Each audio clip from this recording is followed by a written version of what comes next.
1 Corinthiens, chapitre 1.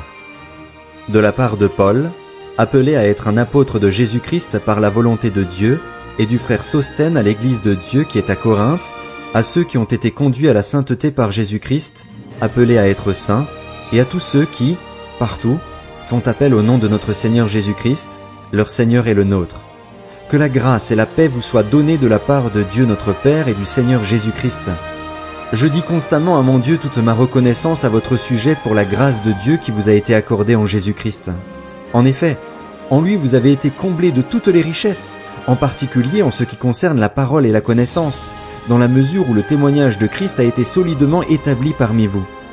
Ainsi, il ne vous manque aucun don, à vous qui attendez le moment où notre Seigneur Jésus-Christ apparaîtra. C'est lui aussi qui vous affermira jusqu'à la fin pour que vous soyez irréprochables le jour de notre Seigneur Jésus-Christ. Dieu est fidèle, lui qui vous a appelé à vivre en communion avec son Fils, Jésus-Christ notre Seigneur. Je vous supplie, frères et sœurs, par le nom de notre Seigneur Jésus-Christ, de tenir tous le même langage. Qu'il n'y ait pas de division parmi vous, mais soyez parfaitement unis dans le même état d'esprit et dans la même pensée. En effet, mes frères et sœurs, j'ai appris à votre sujet, par l'entourage de Chloé, qu'il y a des rivalités entre vous. Je veux dire par là que chacun de vous affirme « Moi, je me rattache à Paul, et moi, à Apollos, et moi, à Céphas, et moi, à Christ. » Christ a-t-il divisé? Paul a-t-il été crucifié pour vous, ou est-ce au nom de Paul que vous avez été baptisés? Je remercie Dieu de ce que je n'ai baptisé aucun de vous, excepté Crispus et Gaius. Ainsi, personne ne peut dire que j'ai baptisé en mon nom. J'ai encore baptisé la famille de Stéphanas. Pour le reste, que je sache, je n'ai baptisé personne d'autre. De fait, ce n'est pas pour baptiser que Christ m'a envoyé, c'est pour annoncer l'Évangile, et cela sans recourir à la sagesse du langage, afin que la croix de Christ ne soit pas vidée de sa force. En effet, le message de la croix est une folie pour ceux qui périssent, mais pour nous qui sommes sauvés, il est la puissance de Dieu. Du reste, il est écrit, « Je ferai disparaître la sagesse des sages et j'anéantirai l'intelligence des intelligents. » Où est le sage? Où est le spécialiste de la loi? Où est le discoureur de l'ère actuelle? Dieu n'a-t-il pas convaincu de folie la sagesse de ce monde? Puisqu'à travers cette sagesse le monde n'a pas connu Dieu en voyant sa sagesse, il a plu à Dieu de sauver les croyants à travers la folie de la prédication. Les Juifs demandent un signe miraculeux et les Grecs recherchent la sagesse. Or nous prêchons un Messie crucifié, scandale pour les Juifs et folie pour les non-Juifs, mais puissance de Dieu et sagesse de Dieu pour ceux qui sont appelés, qu'ils soient Juifs ou non. En effet, la folie de Dieu est plus sage que les hommes et la faiblesse de Dieu est plus forte que les hommes. Considérez, frères et sœurs, votre propre appel. Il n'y a parmi vous ni beaucoup de sages selon les critères humains, ni beaucoup de puissants, ni beaucoup de nobles. Mais Dieu a choisi les choses folles du monde pour couvrir de honte les sages, et Dieu a choisi les choses faibles du monde pour couvrir de honte les fortes. Dieu a choisi les choses basses et méprisées du monde, celles qui ne sont rien, pour réduire à néant celles qui sont, afin que personne ne puisse faire le fier devant Dieu. C'est grâce à lui que vous êtes en Jésus-Christ, lui qui est devenu, par la volonté de Dieu, notre sagesse, notre justice, la source de notre sainteté et notre libérateur, afin, comme il est écrit, que celui qui veut éprouver de la fierté mette sa fierté dans le Seigneur. 1 Corinthiens, chapitre 2. Pour ma part, frères et sœurs, lorsque je suis venu chez vous, ce n'est pas avec une supériorité de langage ou de sagesse que je suis venu vous annoncer le témoignage de Dieu, car j'avais décidé de ne connaître parmi vous rien d'autre que Jésus-Christ et Jésus-Christ crucifié. J'ai été faible, craintif et tout tremblant chez vous. Ma parole et ma prédication ne reposaient pas sur les discours persuasifs de la sagesse humaine, mais sur une démonstration d'esprit et de puissance, afin que votre foi soit fondée non sur la sagesse des hommes, mais sur la puissance de Dieu. C'est pourtant bien une sagesse que nous enseignons parmi les hommes mûrs, mais une sagesse qui n'est pas de ce temps ni des chefs de ce temps, qui sont voués à la destruction. Non, nous annonçons la sagesse de Dieu mystérieuse et cachée, celle que Dieu, avant tous les temps, avait préparée d'avance pour notre gloire. Cette sagesse, aucun des chefs de ce temps ne l'a connue, car, s'il l'avait connue, il n'aurait pas crucifié le Seigneur de la gloire. Mais, comme il est écrit, ce que l'œil n'a pas vu, ce que l'oreille n'a pas entendu, ce qui n'est pas monté au cœur de l'homme, Dieu l'a préparé pour ceux qui l'aiment. Or, c'est à nous que Dieu l'a révélé, Par son esprit, car l'esprit examine tout, même les profondeurs de Dieu. En effet, qui parmi les hommes connaît les pensées de l'homme, si ce n'est l'esprit de l'homme qui est en lui? De même, personne ne peut connaître les pensées de Dieu, si ce n'est l'esprit de Dieu. Or nous n'avons pas reçu l'esprit du monde, mais l'esprit qui vient de Dieu, afin de connaître les bienfaits que Dieu nous a donnés par sa grâce. Et nous en parlons non avec les paroles qu'enseigne la sagesse humaine, mais avec celles qu'enseigne l'Esprit Saint. Ainsi nous employons un langage spirituel pour exprimer ce qui est spirituel.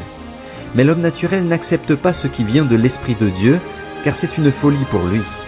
Il est même incapable de le comprendre, parce que c'est spirituellement qu'on en juge. L'homme dirigé par l'Esprit, au contraire, juge de tout et n'est lui-même jugé par personne. En effet, qui a connu la pensée du Seigneur et pourrait l'instruire? Or nous avons la pensée de Christ. 1 Corinthiens, chapitre 3. Pour ma part, frères et sœurs, je n'ai pas pu vous parler comme à des personnes dirigées par l'Esprit, mais comme à des personnes dirigées par leur nature propre, comme à de petits enfants en Christ. Je vous ai donné du lait, non de la nourriture solide, car vous ne pouviez pas la supporter. D'ailleurs, même maintenant vous ne le pouvez pas parce que vous êtes encore animés par votre nature. En effet, puisqu'il y a parmi vous de la jalousie, des disputes et des divisions, n'êtes-vous pas dirigés par votre nature propre et ne vous conduisez-vous pas d'une manière toute humaine? Quand l'un dit « Moi, je me rattache à Paul » et un autre « Moi, à Apollos », n'êtes-vous pas animés par votre nature? Qui est donc Apollos et qui est Paul? Ce sont des serviteurs par le moyen desquels vous avez cru, conformément à ce que le Seigneur a accordé à chacun. J'ai planté, Apollos a arrosé, mais c'est Dieu qui a fait grandir. Ainsi, ce n'est pas celui qui plante ni celui qui arrose qui compte, mais Dieu qui donne la croissance. Celui qui plante et celui qui arrose sont égaux, et chacun recevra sa propre récompense en fonction de son propre travail. En effet, nous sommes ouvriers avec Dieu. Vous êtes le champ de Dieu, la construction de Dieu. Conformément à la grâce que Dieu m'a donnée, j'ai posé le fondement comme un sage architecte et un autre construit dessus. Cependant, que chacun fasse attention à la manière dont il construit dessus, car personne ne peut poser un autre fondement que celui qui a été posé, à savoir Jésus-Christ.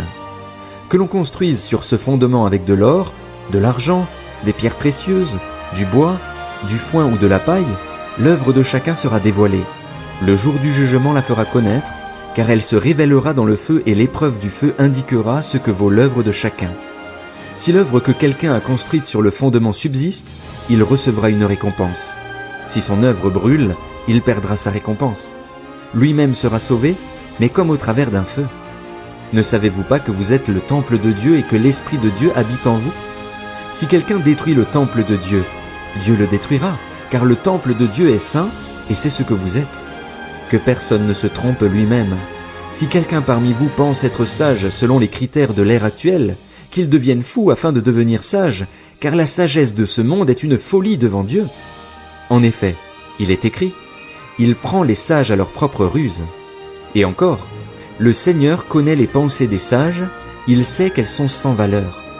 Que personne ne mette donc sa fierté dans des hommes, car tout vous appartient, que ce soit Paul, Apollos, Céphas, le monde, la vie, la mort, le présent ou l'avenir. Tout est à vous, et vous êtes à Christ, et Christ est à Dieu. 1 Corinthiens, chapitre 4. Ainsi donc, qu'on nous considère comme des serviteurs de Christ et des administrateurs des mystères de Dieu. Du reste, ce qu'on demande des administrateurs, c'est qu'ils soient trouvés fidèles. Pour ma part, il m'importe très peu d'être jugé par vous ou par un tribunal humain. Bien plus, je ne me juge pas non plus moi-même. Ma conscience, il est vrai, ne me reproche rien, mais ce n'est pas pour autant que je peux être considéré comme juste. Celui qui me juge, c'est le Seigneur. C'est pourquoi ne portez aucun jugement avant le moment fixé, avant le retour du Seigneur, car il mettra en lumière ce qui est caché dans les ténèbres et il dévoilera les intentions des cœurs. Chacun recevra alors de Dieu la louange qui lui revient. Frères et sœurs, c'est à cause de vous que j'ai appliqué ces images à Apollos et à moi-même, afin que vous appreniez par notre exemple à ne pas aller dans vos pensées au-delà de ce qui est écrit, et que personne ne s'enfle d'orgueil en prenant parti pour l'un contre l'autre. En effet, qui est celui qui te distingue? Qu'as-tu que tu n'aies pas reçu? Et si tu l'as reçu, pourquoi faire le fier comme si tu ne l'avais pas reçu? Déjà vous êtes rassasiés, Déjà vous êtes riches, vous avez commencé à régner sans nous. Si seulement vous pouviez régner en effet, pour que nous aussi nous puissions régner avec vous. En effet, il me semble que Dieu a fait de nous, apôtres, les derniers des hommes, des condamnés à mort en quelque sorte, puisque nous avons été donnés en spectacle au monde, aux anges et aux hommes. Nous sommes fous à cause de Christ, mais vous, vous êtes sages en Christ. Nous sommes faibles, mais vous êtes forts. Vous êtes honorés et nous sommes méprisés.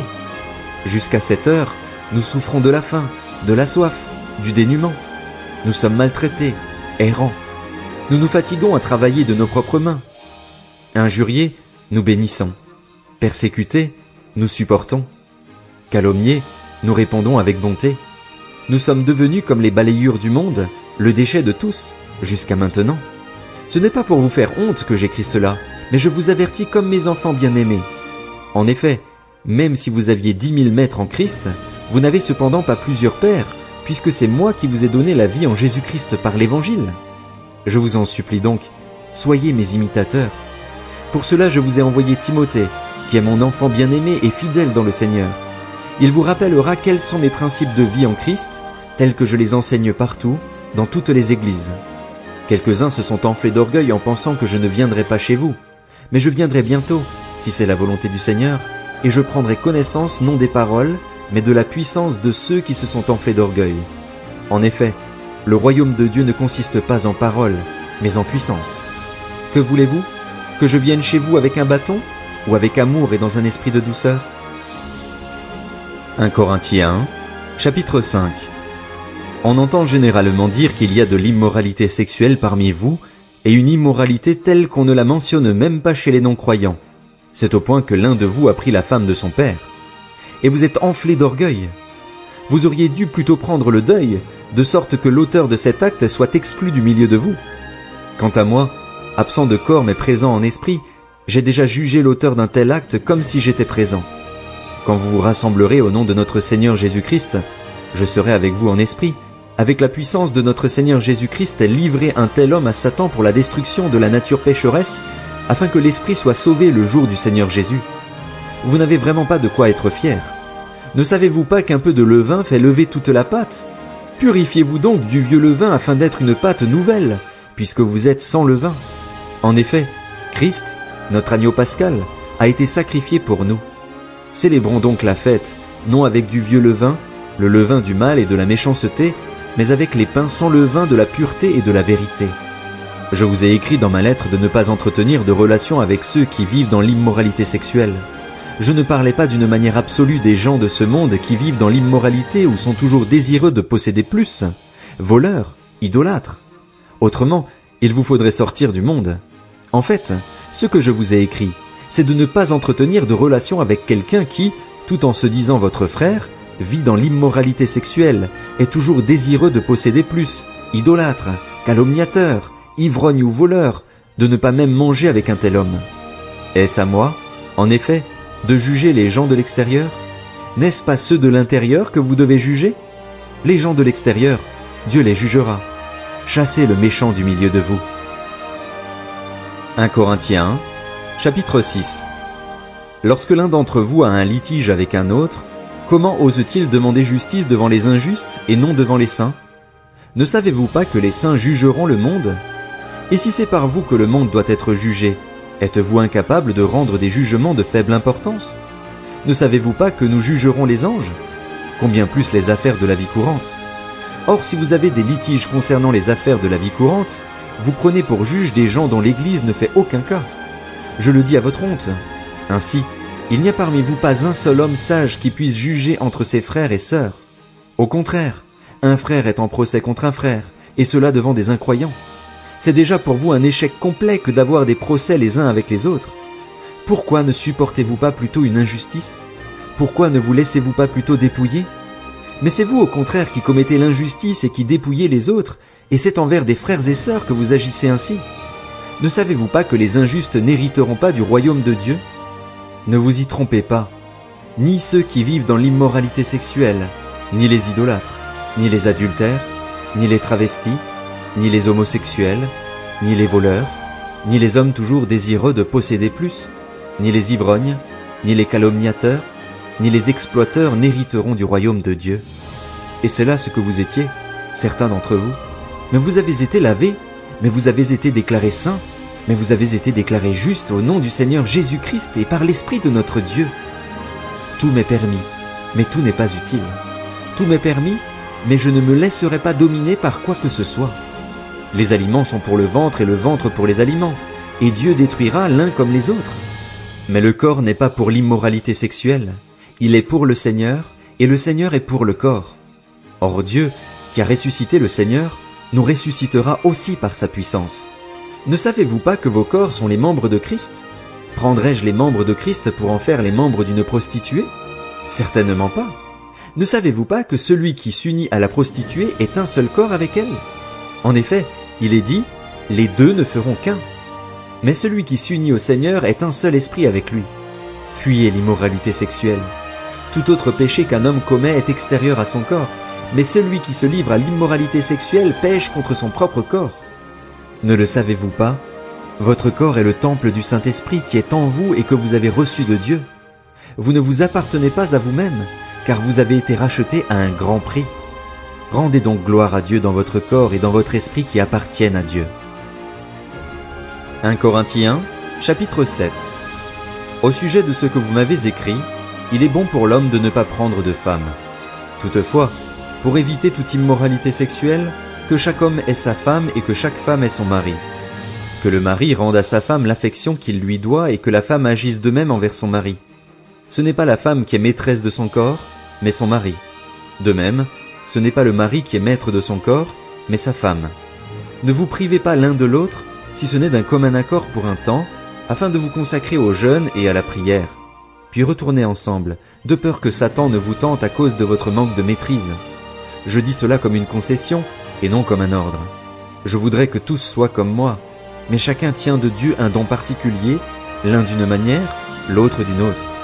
À ceux qui ne sont pas mariés et aux veuves, je dis qu'il est bien pour eux de rester comme moi.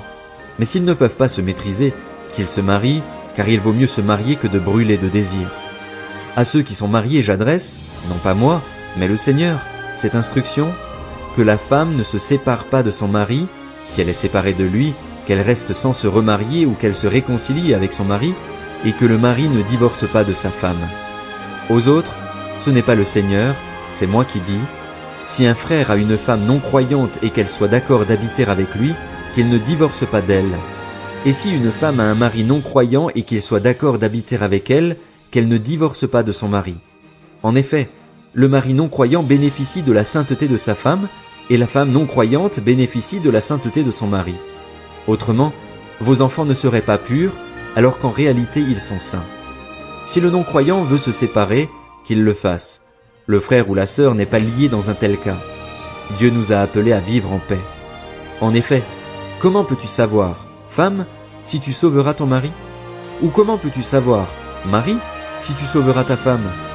Par ailleurs, que chacun vive selon la part que le Seigneur lui a attribuée, selon l'appel qu'il a reçu de Dieu. C'est ce que je prescris dans toutes les églises. Quelqu'un était-il circoncis quand il a été appelé? Qu'il ne cherche pas à le cacher. Quelqu'un était-il incirconcis quand il a été appelé? Qu'il ne se fasse pas circoncire. La circoncision n'est rien et l'incirconcision n'est rien non plus, mais ce qui compte, c'est le respect des commandements de Dieu. Que chacun reste dans la condition qui était la sienne lorsqu'il a été appelé. Étais-tu esclave quand tu as été appelé? Ne t'en inquiète pas, mais, si tu peux devenir libre, profites-en plutôt. En effet, l'esclave qui a été appelé par le Seigneur est un affranchi du Seigneur. De même, l'homme libre qui a été appelé est un esclave de Christ. Vous avez été rachetés à un grand prix. Ne devenez pas esclaves des hommes. Frères et sœurs, que chacun reste devant Dieu dans la condition qui était la sienne lorsqu'il a été appelé. Au sujet des personnes non mariées, je n'ai pas d'ordre du Seigneur, mais je donne un avis, en homme qui a reçu du Seigneur la grâce d'être digne de confiance. Voici donc ce que j'estime bon, à cause des temps actuels de détresse, il est bon pour chacun de rester comme il est. Es-tu lié à une femme? Ne cherche pas à rompre ce lien. N'es-tu pas lié à une femme? Ne cherche pas de femme. Si toutefois tu te maries, tu ne pèches pas, et si la jeune fille se marie, elle ne pèche pas. Cependant, les personnes mariées connaîtront des souffrances dans leur vie, et je voudrais vous les épargner. Ce que je veux dire, frères et sœurs, c'est que le temps est court. Désormais, que ceux qui ont une femme soient comme s'ils n'en avaient pas, ceux qui pleurent comme s'ils ne pleuraient pas, ceux qui se réjouissent comme s'ils ne se réjouissaient pas, ceux qui achètent comme s'ils ne possédaient pas, et ceux qui jouissent de ce monde comme s'ils n'en jouissaient pas, car le monde dans sa forme actuelle passe. Or, je voudrais que vous soyez sans inquiétude. Celui qui n'est pas marié se préoccupe des affaires du Seigneur, des moyens de plaire au Seigneur, alors que celui qui est marié se préoccupe des affaires de ce monde, des moyens de plaire à sa femme. Il y a aussi une différence entre la femme non mariée et la jeune fille. Celle qui n'est pas mariée se préoccupe des affaires du Seigneur, afin d'être sainte de corps et d'esprit, alors que celle qui est mariée se préoccupe des affaires de ce monde, des moyens de plaire à son mari. Je dis cela dans votre intérêt. Ce n'est pas pour vous imposer des contraintes, mais pour vous montrer ce qui est convenable et à même de vous attacher au Seigneur sans tiraillement. Si quelqu'un estime agir de façon inconvenante envers sa fiancée en la laissant dépasser la fleur de l'âge, et si tel doit être le cas, qu'il fasse comme il le veut. Il ne pêche pas, qu'il se marie. Quant à celui qui tient ferme dans son cœur, sans contrainte et avec l'exercice de sa propre volonté, et qui a décidé en lui-même de garder le célibat, il fait bien. Ainsi, celui qui se marie avec sa fiancée fait bien, et celui qui ne se marie pas fait mieux. Une femme est liée par la loi à son mari aussi longtemps qu'il est vivant. Mais si le mari meurt, elle est libre de se remarier avec qui elle veut, à condition que ce soit dans le Seigneur. Cependant, à mon avis, elle est plus heureuse si elle reste comme elle est. Et moi aussi, je crois avoir l'Esprit de Dieu. 1 Corinthiens, chapitre 8. En ce qui concerne les viandes sacrifiées aux idoles, nous savons que nous avons tous la connaissance. La connaissance rend orgueilleux, mais l'amour édifie. Si quelqu'un croit savoir quelque chose, il ne connaît encore rien comme il faudrait connaître. Mais si quelqu'un aime Dieu, il est connu de lui. Donc, pour ce qui est de manger des viandes sacrifiées aux idoles, nous savons qu'une idole n'est rien dans le monde et qu'il n'y a qu'un seul Dieu. En effet, il est vrai qu'il y a des êtres appelés dieux, soit dans le ciel, soit sur la terre, et de fait il y a beaucoup de dieux et de seigneurs. Néanmoins, pour nous il n'y a qu'un seul Dieu, le Père, de qui viennent toutes choses et pour qui nous vivons, et un seul Seigneur, Jésus-Christ, par qui tout existe et par qui nous vivons. Mais tous n'ont pas cette connaissance. Quelques-uns, marqués par la manière dont ils perçoivent encore les idoles, mangent de ces viandes comme leur étant sacrifiées, et leur conscience, qui est faible, en est souillée. Or ce n'est pas un aliment qui nous rapproche de Dieu. Si nous en mangeons, nous n'avons rien de plus. Si nous n'en mangeons pas, nous n'avons rien de moins. Veillez, toutefois, à ce que votre liberté ne devienne pas un obstacle pour les faibles. En effet, si quelqu'un te voit, toi qui as de la connaissance, assis à table dans un temple d'idoles, lui qui est faible, ne sera-t-il pas encouragé dans sa conscience à manger des viandes sacrifiées aux idoles? Ainsi, à cause de ta connaissance, le faible ira à sa perte, ce frère pour lequel Christ est mort. En péchant ainsi contre les frères et sœurs et en blessant leur conscience, qui est faible, c'est contre Christ que vous péchez. C'est pourquoi, si un aliment représente un piège pour mon frère, je ne mangerai jamais de viande afin de ne pas faire trébucher mon frère. 1 Corinthiens, chapitre 9. Ne suis-je pas libre? Ne suis-je pas apôtre? N'ai-je pas vu Jésus-Christ notre Seigneur? N'êtes-vous pas mon œuvre dans le Seigneur? Si pour d'autres je ne suis pas apôtre, je le suis au moins pour vous, car vous êtes l'empreinte qui authentifie mon service en tant qu'apôtre dans le Seigneur. C'est là ma défense contre ceux qui m'accusent. N'avons-nous pas le droit de manger et de boire? N'avons-nous pas le droit d'emmener avec nous une sœur qui soit notre femme, comme le font les autres apôtres, les frères du Seigneur et Céphas? Ou bien sommes-nous les seuls, Barnabas et moi, à ne pas avoir le droit de ne pas travailler? Qui donc sert dans une armée à ses propres frais? Qui plante une vigne et n'en mange pas le fruit? Qui prend soin d'un troupeau et ne se nourrit pas du lait du troupeau? Est-ce purement d'un point de vue humain que je dis cela? La loi ne le dit-elle pas aussi? En effet, il est écrit dans la loi de Moïse, « Tu ne mettras pas de muselière au bœuf quand il foule le grain. » Dieu s'inquiète-t-il des bœufs ou bien est-ce principalement à cause de nous qu'il parle? Oui, c'est à cause de nous que cela a été écrit, car celui qui laboure doit labourer avec espérance, et celui qui bat le blé doit le faire avec l'espoir de recevoir sa part. Si nous avons semé pour vous les biens spirituels, est-ce trop si nous récoltons une part de vos biens matériels? Si d'autres exercent ce droit sur vous, n'est-ce pas plutôt à nous d'en jouir? Mais nous n'avons pas recouru à ce droit. Au contraire, nous supportons tout afin de ne pas créer d'obstacle à l'évangile de Christ. Ne savez-vous pas que ceux qui assurent le service du culte sont nourris par le temple, que ceux qui servent à l'autel reçoivent une part de ce qui est offert sur l'autel? De même aussi, le Seigneur a prescrit à ceux qui annoncent l'Évangile de vivre de l'Évangile.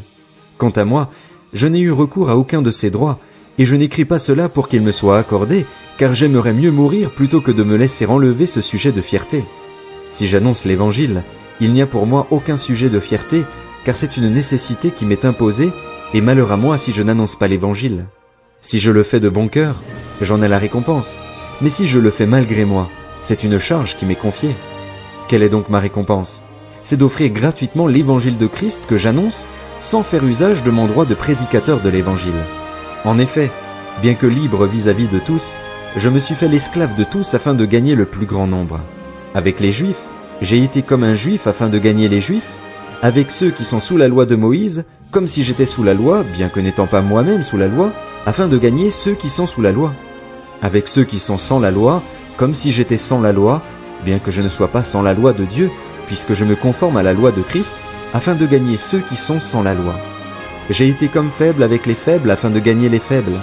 Je me suis fait tout à tous afin d'en sauver de toute manière quelques-uns, et je fais cela à cause de l'Évangile afin d'avoir part à ces bénédictions.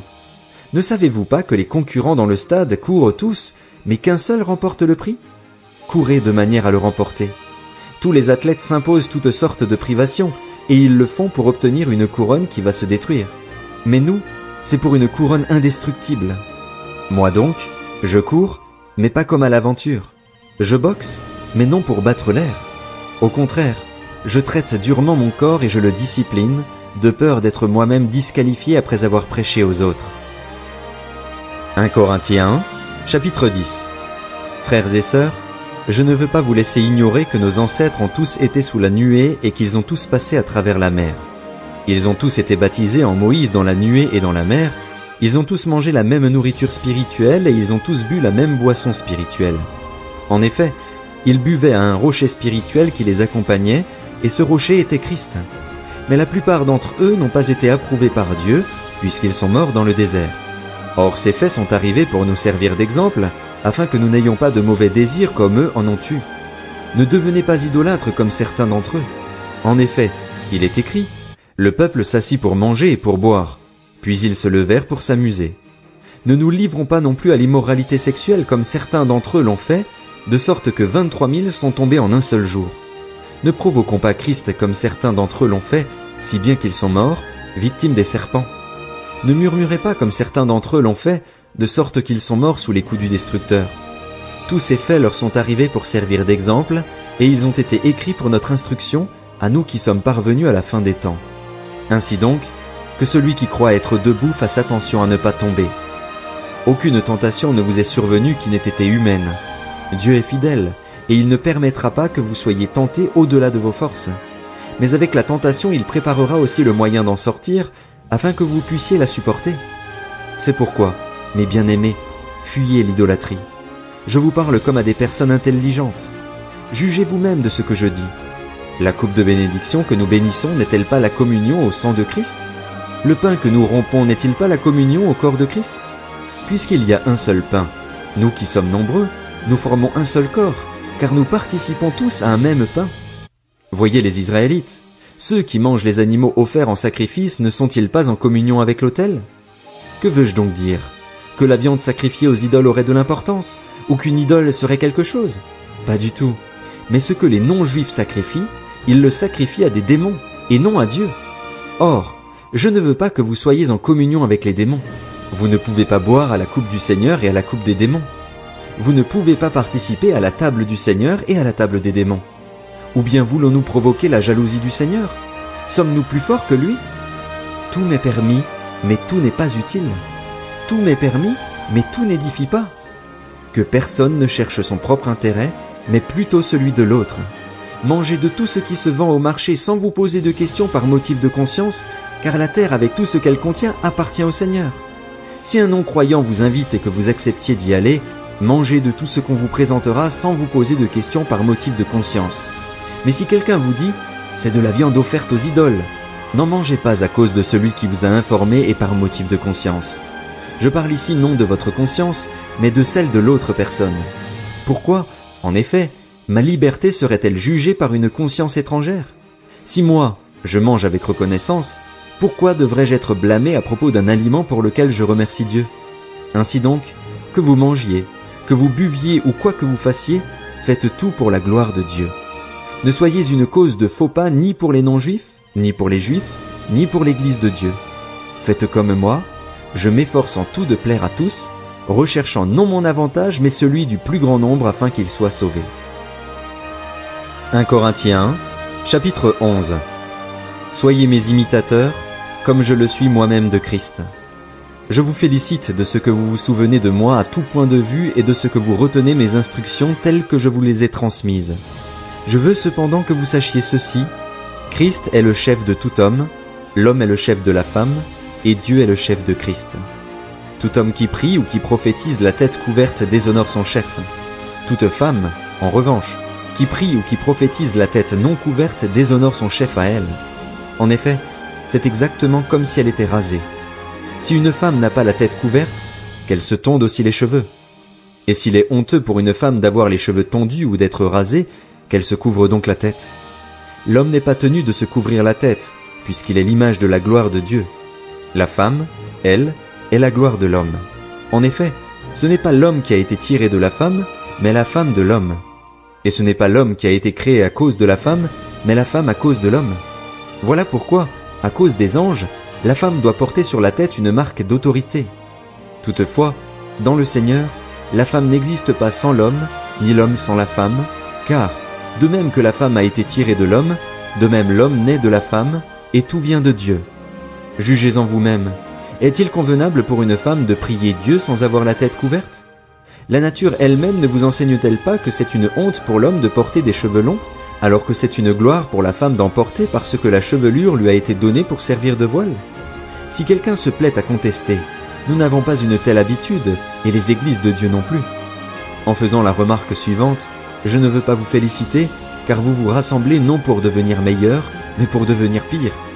Tout d'abord, j'apprends que, lorsque vous vous réunissez en assemblée, il y a parmi vous des divisions, et je le crois en partie. Il faut bien en effet qu'il y ait aussi des divisions parmi vous, afin que l'on puisse reconnaître ceux qui sont approuvés de Dieu au milieu de vous. Ainsi donc, lorsque vous vous réunissez, ce n'est pas pour prendre part au repas du Seigneur, car, dès que vous vous mettez à table, chacun s'empresse de prendre son propre repas, de sorte que l'un a faim, tandis que l'autre est ivre. N'avez-vous pas des maisons pour manger et boire? Ou bien méprisez-vous l'Église de Dieu et voulez-vous faire honte à ceux qui n'ont rien? Que vous dire? Faut-il vous féliciter? Sur ce point, je ne vous félicite pas. En effet, j'ai reçu du Seigneur ce que je vous ai transmis. Le Seigneur Jésus, la nuit où il a été arrêté, a pris du pain. Après avoir remercié Dieu, il l'a rompu et a dit, « Prenez, mangez. Ceci est mon corps qui est rompu pour vous. Faites ceci en souvenir de moi. » De même, après le repas, il a pris la coupe et a dit, « Cette coupe est la nouvelle alliance en mon sang.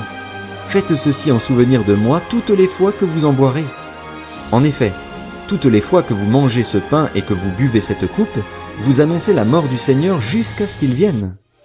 C'est pourquoi, celui qui mange ce pain ou boit la coupe du Seigneur indignement sera coupable envers le corps et le sang du Seigneur.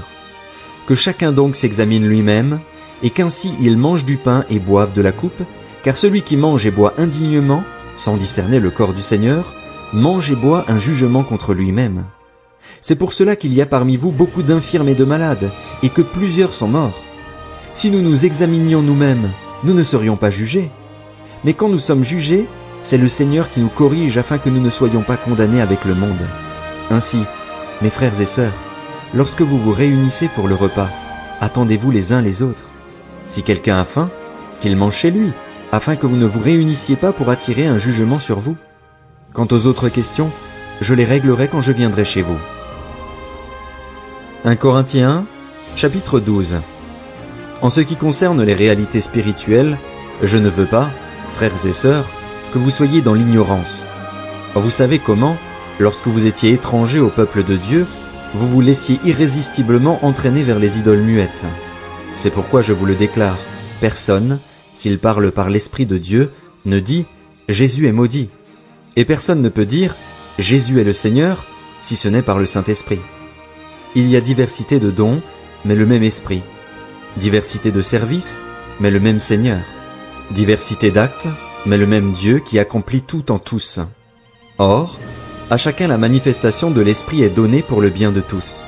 En effet, à l'un est donnée par l'Esprit une parole de sagesse, à un autre une parole de connaissance, selon le même Esprit, à un autre la foi, par le même Esprit, à un autre des dons de guérison, par le même Esprit, à un autre la possibilité de faire des miracles, à un autre la prophétie, à un autre le discernement des esprits, à un autre diverses langues, à un autre l'interprétation des langues. Mais toutes ces choses, c'est un seul et même Esprit qui les accomplit, en les distribuant à chacun en particulier comme il le veut. Le corps forme un tout, mais a pourtant plusieurs organes, et tous les organes du corps, malgré leur grand nombre, ne forment qu'un seul corps. Il en va de même pour Christ. En effet, que nous soyons juifs ou grecs, esclaves ou libres, nous avons tous été baptisés dans un seul esprit pour former un seul corps et nous avons tous bu à un seul esprit. Ainsi, le corps n'est pas formé d'un seul organe, mais de plusieurs. Si le pied disait « Puisque je ne suis pas une main, je n'appartiens pas au corps », ne ferait-il pas partie du corps pour autant? Et si l'oreille disait « Puisque je ne suis pas un œil, je n'appartiens pas au corps », ne ferait-elle pas partie du corps pour autant? Si tout le corps était un œil, où serait l'ouïe? S'il était tout entier l'ouïe, où serait l'odorat? En fait, Dieu a placé chacun des organes dans le corps comme il l'a voulu. S'ils étaient tous un seul organe, où serait le corps? Il y a donc plusieurs organes, mais un seul corps. L'œil ne peut pas dire à la main « Je n'ai pas besoin de toi », ni la tête dire aux pieds « Je n'ai pas besoin de vous ». Bien plus, les parties du corps qui paraissent être les plus faibles sont nécessaires, et celles que nous estimons être les moins honorables du corps, nous les entourons d'un plus grand honneur. Ainsi nos organes les moins décents sont traités avec plus d'égard, tandis que ceux qui sont décents n'en ont pas besoin. Dieu a disposé le corps de manière à donner plus d'honneur à ceux qui en manquaient, afin qu'il n'y ait pas de division dans le corps, mais que tous les membres prennent également soin les uns des autres. Si un membre souffre, tous les membres souffrent avec lui. Si un membre est honoré, tous les membres se réjouissent avec lui. Vous êtes le corps de Christ et vous êtes ses membres, chacun pour sa part. Dieu a établi dans l'Église premièrement des apôtres, deuxièmement des prophètes, troisièmement des enseignants, ensuite viennent les miracles, puis les dons de guérison, les aptitudes à secourir, à diriger, à parler diverses langues. Tous sont-ils apôtres? Tous sont-ils prophètes? Tous sont-ils enseignants? Tous font-ils des miracles? Tous ont-ils des dons de guérison? Tous parlent-ils en langue? Tous interprètent-ils? Aspirez aux dons les meilleurs. Je vais encore vous montrer la voie par excellence. 1 Corinthiens, chapitre 13. Si je parle les langues des hommes, et même celles des anges, mais que je n'ai pas l'amour, je suis un cuivre qui résonne ou une cymbale qui retentit. Si j'ai le don de prophétie, la compréhension de tous les mystères et toute la connaissance, si j'ai même toute la foi jusqu'à transporter des montagnes, mais que je n'ai pas l'amour, je ne suis rien. Et si je distribue tous mes biens aux pauvres, si même je livre mon corps aux flammes, mais que je n'ai pas l'amour, cela ne me sert à rien. L'amour est patient, il est plein de bonté. L'amour n'est pas envieux. L'amour ne se vante pas, il ne s'enfle pas d'orgueil, il ne fait rien de malhonnête, il ne cherche pas son intérêt, il ne s'irrite pas, il ne soupçonne pas le mal, il ne se réjouit pas de l'injustice, mais il se réjouit de la vérité. Il pardonne tout, il croit tout, il espère tout, il supporte tout. L'amour ne meurt jamais. Les prophéties disparaîtront, les langues cesseront, la connaissance disparaîtra. En effet, nous connaissons partiellement et nous prophétisons partiellement, mais quand ce qui est parfait sera venu, ce qui est partiel disparaîtra. Lorsque j'étais enfant, je parlais comme un enfant, je pensais comme un enfant, je raisonnais comme un enfant. Lorsque je suis devenu un homme, j'ai mis fin à ce qui était de l'enfant. Aujourd'hui nous voyons au moyen d'un miroir, de manière peu claire, mais alors nous verrons face à face. Aujourd'hui je connais partiellement, mais alors je connaîtrai complètement, tout comme j'ai été connu. Maintenant donc ces trois choses restent, la foi, l'espérance, l'amour. Mais la plus grande des trois, c'est l'amour. 1 Corinthiens, chapitre 14. Recherchez l'amour. Aspirez aussi aux dons spirituels, mais surtout à la prophétie. En effet, celui qui parle en langue ne parle pas aux hommes mais à Dieu, car personne ne le comprend, et c'est en esprit qu'il dit des paroles mystérieuses. Celui qui prophétise, au contraire, parle aux hommes, les édifie, les encourage, les réconforte. Celui qui parle en langue s'édifie lui-même, alors que celui qui prophétise édifie l'Église. Je désire que vous parliez tous en langue, mais encore plus que vous prophétisiez. Celui qui prophétise est plus important que celui qui parle en langue, à moins que ce dernier n'interprète pour que l'Église reçoive une édification. Et maintenant, frères et sœurs, en quoi vous serais-je utile si je venais chez vous en parlant en langue au lieu de vous apporter une parole de révélation, de connaissance, de prophétie ou d'enseignement? Si les objets inanimés qui rendent un son, comme une flûte ou une harpe, ne rendent pas des sons distincts, comment reconnaîtra-t-on la mélodie jouée sur eux? Et si la trompette rend un son confus, qui se préparera au combat? Il en va de même pour vous. Si votre langue ne donne pas une parole intelligible, comment saura-t-on ce que vous dites? En effet, vous parlerez en l'air. Si nombreuses que puissent être les diverses langues dans le monde, aucune d'entre elles n'est dépourvue de signification. Si donc je ne connais pas le sens d'une langue, je serai un étranger pour celui qui parle, et celui qui parle sera un étranger pour moi. Vous de même, puisque vous aspirez aux dons spirituels, cherchez à posséder avec abondance ceux qui édifient l'Église. C'est pourquoi que celui qui parle en langue prie afin de pouvoir interpréter. En effet, si je prie en langue, mon esprit est en prière, mais mon intelligence est stérile. Que faire donc? Je prierai avec mon esprit, mais je prierai aussi avec mon intelligence. Je chanterai avec mon esprit, mais je chanterai aussi avec mon intelligence. En effet, si tu prononces une bénédiction avec ton esprit seulement, comment celui qui fait partie des simples auditeurs pourra-t-il répondre « Amen » à ta prière de reconnaissance, puisqu'il ne sait pas ce que tu dis? Certes, tu prononces une belle prière de reconnaissance, mais l'autre n'est pas édifié. Je remercie mon Dieu de ce que je parle en langue plus que vous tous. Mais, dans l'Église, j'aime mieux dire 5 paroles avec mon intelligence afin d'instruire aussi les autres, plutôt que 10 000 paroles en langue. Frères et sœurs, ne raisonnez pas comme des enfants. Au contraire, pour le mal, soyez des bébés, mais par rapport au raisonnement, soyez des adultes. Il est écrit dans la loi, c'est par des hommes d'une autre langue et par des lèvres étrangères que je parlerai à ce peuple, et même ainsi, ils ne m'écouteront pas, dit le Seigneur. Par conséquent, les langues sont un signe non pour les croyants, mais pour les non-croyants. La prophétie, quant à elle, est un signe non pour les non-croyants, mais pour les croyants. Si donc, alors que l'Église entière est rassemblée, tous parlent en langue et qu'il entre de simples auditeurs ou des non-croyants, ne diront-ils pas que vous êtes fous? En revanche, si tous prophétisent et qu'un non-croyant ou un simple auditeur entre, il est convaincu de pécher par tous, il est jugé par tous. Ainsi les secrets de son cœur sont dévoilés, et il tombera alors le visage contre terre pour adorer Dieu en déclarant que Dieu est réellement au milieu de vous. Que faire donc, frères et sœurs? Lorsque vous vous réunissez, chacun de vous peut apporter un cantique, un enseignement, une révélation, une langue ou une interprétation. Que tout se fasse pour l'édification. Y en a-t-il qui parlent en langue? Que 2 ou 3 au plus parlent, chacun à son tour, et que quelqu'un interprète. S'il n'y a pas d'interprète, qu'on se taise dans l'Église et qu'on parle à soi-même et à Dieu. Quant aux prophètes, que 2 ou 3 parlent, et que les autres évaluent leur message. Et si un autre membre de l'assistance a une révélation, que le premier se taise. En effet, vous pouvez tous prophétiser l'un après l'autre, afin que tous soient instruits et que tous soient encouragés.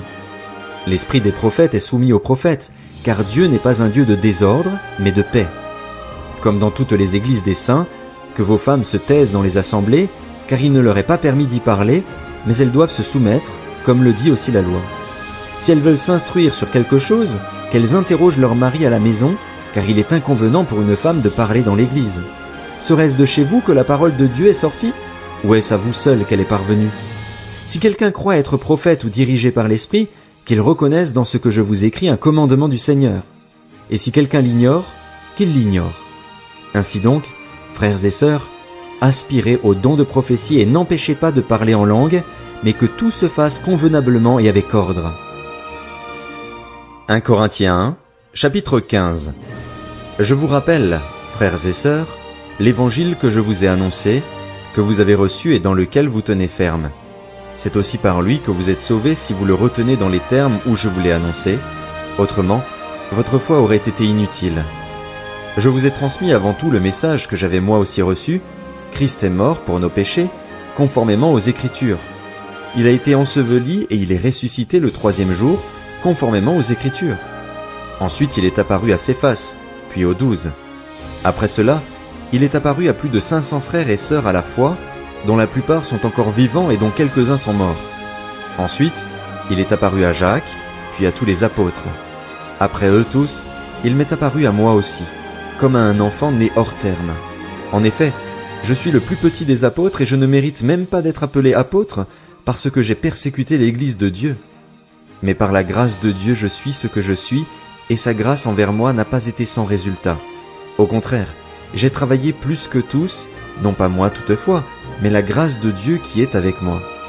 Ainsi donc, que ce soit moi ou que ce soit eux, voilà le message que nous prêchons, et voilà aussi ce que vous avez cru.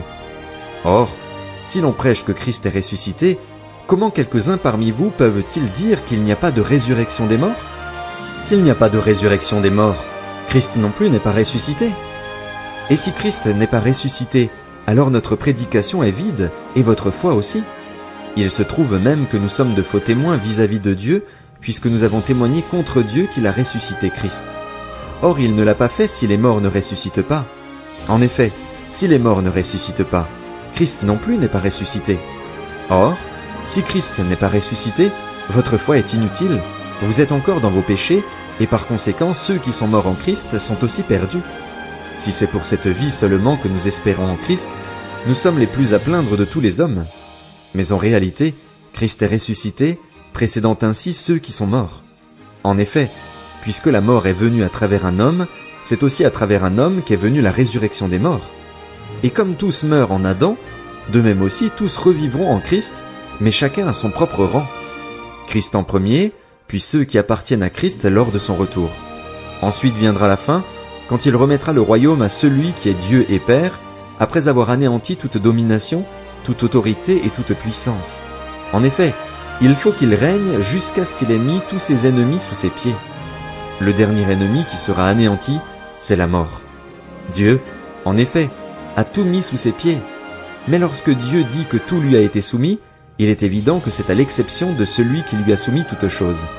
Lorsque tout lui aura été soumis, alors le Fils lui-même se soumettra à celui qui lui a soumis toutes choses, afin que Dieu soit tout en tous. S'il en était autrement, que feraient ceux qui se font baptiser pour les morts? Si les morts ne ressuscitent en aucun cas, pourquoi se font-ils baptiser pour eux? Et nous, pourquoi affrontons-nous à toute heure le danger? Chaque jour je risque la mort, aussi vrai, frères et sœurs, que vous faites ma fierté en Jésus-Christ notre Seigneur. Si c'est dans une perspective purement humaine que j'ai combattu contre les bêtes à Éphèse, quel avantage m'en revient-il? Si les morts ne ressuscitent pas, alors mangeons et buvons, puisque demain nous mourrons. Ne vous y trompez pas, les mauvaises compagnies corrompent les bonnes mœurs. Revenez à votre bon sens, comme il convient, et ne péchez pas. Car certains d'entre vous ne connaissent pas Dieu, je le dis à votre honte. Mais quelqu'un dira, comment les morts ressuscitent-ils et avec quel corps reviennent-ils? Homme dépourvu de bon sens, ce que tu sèmes ne peut reprendre vie que s'il meurt. Et ce que tu sèmes, ce n'est pas la plante qui poussera. C'est une simple graine, un grain de blé peut-être, ou d'une autre semence. Puis Dieu lui donne un corps, comme il le veut, et à chaque semence il donne un corps qui lui est propre. Les êtres vivants n'ont pas tous la même nature, mais autre est la nature des hommes, autre celle des quadrupèdes, autre celle des oiseaux, autre celle des poissons. Il y a aussi des corps célestes et des corps terrestres, mais l'éclat des corps célestes est différent de celui des corps terrestres. Autre est l'éclat du soleil, autre est l'éclat de la lune, et autre l'éclat des étoiles.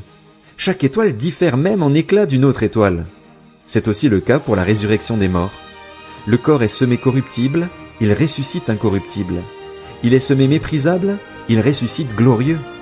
Il est semé faible, il ressuscite plein de force. Il est semé corps naturel, il ressuscite corps spirituel. S'il y a un corps naturel, il y a aussi un corps spirituel. C'est pourquoi il est écrit, le premier homme, Adam, devint un être vivant.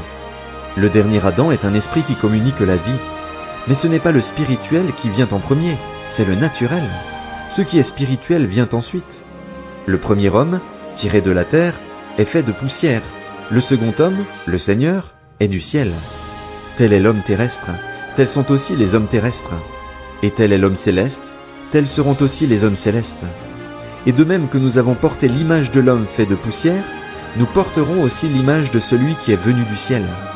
Ce que je veux dire, frères et sœurs, c'est que notre nature actuelle ne peut pas hériter du royaume de Dieu, et que ce qui est corruptible n'hérite pas non plus de l'incorruptibilité. Voici, je vous dis un mystère. Nous ne mourrons pas tous, mais tous nous serons transformés, en un instant, en un clin d'œil, au son de la dernière trompette. La trompette sonnera, alors les morts ressusciteront incorruptibles et nous serons transformés. Il faut en effet que ce corps corruptible revête l'incorruptibilité et que ce corps mortel revête l'immortalité. Lorsque ce corps corruptible aura revêtu l'incorruptibilité et que ce corps mortel aura revêtu l'immortalité, alors s'accomplira cette parole de l'Écriture. La mort a été engloutie dans la victoire. Mort, où est ton aiguillon? Enfer, où est ta victoire? L'aiguillon de la mort, c'est le péché. Et ce qui donne sa puissance au péché, c'est la loi. Mais que Dieu soit remercié, lui qui nous donne la victoire par notre Seigneur Jésus-Christ. Ainsi, mes frères et sœurs bien-aimés, soyez fermes, inébranlables. Travaillez de mieux en mieux à l'œuvre du Seigneur, sachant que votre travail n'est pas sans résultat dans le Seigneur. 1 Corinthiens 1, chapitre 16. En ce qui concerne la collecte en faveur des saints, faites, vous aussi, comme je l'ai prescrit aux églises de la Galatie, que chacun de vous, le dimanche, mette de côté chez lui ce qu'il pourra, en fonction de ses moyens, afin qu'on n'attende pas mon arrivée pour récolter les dons. Quand je serai chez vous, j'enverrai avec des lettres ceux que vous aurez choisis pour porter vos dons à Jérusalem. S'il est approprié que j'y aille moi aussi, ils feront le voyage avec moi.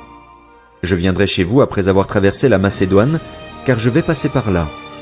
Il est possible que je séjourne quelque temps chez vous ou même que j'y passe l'hiver. Ainsi vous pourrez m'aider à poursuivre mon voyage là où je dois me rendre. Je ne veux pas, cette fois-ci, vous voir seulement en passant, mais j'espère rester quelque temps avec vous, si le Seigneur le permet. Cependant je resterai à Éphèse jusqu'à la Pentecôte, car une porte m'y est largement ouverte pour un travail efficace, et les adversaires sont nombreux. Si Timothée arrive, veillez à ce qu'il soit sans crainte parmi vous, car il travaille tout comme moi à l'œuvre du Seigneur. Que personne donc ne le méprise. Aidez-le à poursuivre en paix son voyage de retour vers moi, car je l'attends avec les frères. Quant au frère Apollos, je l'ai beaucoup encouragé à venir aussi chez vous avec les frères, mais ce n'était décidément pas sa volonté de le faire maintenant. Il viendra quand il en aura l'occasion. Restez vigilants, tenez ferme dans la foi, soyez courageux, fortifiez-vous. Que tout ce que vous faites soit fait avec amour. Voici encore une recommandation, frères et sœurs. Vous savez que la famille de Stéphanas est le premier fruit de l'Achaïe et qu'elle s'est consacrée au service des saints. Soumettez-vous à de telles personnes ainsi qu'à tous ceux qui travaillent et peinent avec elles.